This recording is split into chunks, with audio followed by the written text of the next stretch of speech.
கட்டிடக் கழிவுகளை கொட்டுவது தொடர்பான விதிமுறைகளை பின்பற்ற தவறினால் 5 லட்சம் ரூபாய் வரை அபராதம் விதிக்கப்படும் என்று சென்னை மாநகராட்சி மேயர் பிரியா தெரிவித்துள்ளார்.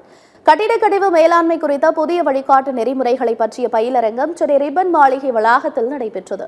இந்நிகழ்ச்சியில் சென்னை மேயர் பிரியா, துணை மேயர் மகேஷ்குமார் ஆகியோர் கலந்து கொண்டனர். நெகிழி பயன்பாட்டிற்கு எதிராக பொதுமக்களுக்கு விழிப்புணர்வு ஏற்படுத்தும் கலைக்குழுக்கள் அடங்கிய பிரச்சார வாகனத்தினை மேயர் பிரியா தொடங்கி வைத்தார்.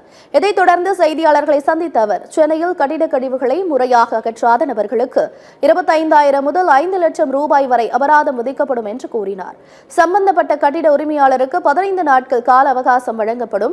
இதன் பின்னரும் கட்டிடக் கழிவுகளை அகற்றவில்லை என்றால் மட்டுமே அபராதம் விதிக்கப்படும் என்று அவர் குறிப்பிட்டார். 15 மண்டலங்களில் மண்டலத்திற்கு ஒரு பகுதி என்று கட்டிடக் கழிவுகள் கொட்டுவதற்கு ஒதுக்கப்பட்டிருப்பதாகவும், 1 டன்னுக்கு குறைவாக இருந்தால் அங்கு கட்டிடக் கழிவுகளை கொட்டலாம் எனவும் மேயர் பிரியா தெரிவித்தார். கட்டட டெமாலிஷ் பண்ணக்கூடிய சூழல்ல இருக்கவங்களுக்கு மாநகராட்சி சார்பா ஃபைன் பொருத்தப்படும் அப்படின்றத தெரிவிச்சிருக்கிறோம்.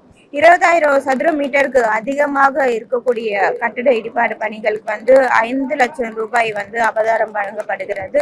500 மீட்டர் முதல் 20,000 மீட்டர் அளவு இருக்கக்கூடியவர்களுக்கு 25,000 வரை அபராதம் விதிக்கப்பட இருக்கிறது.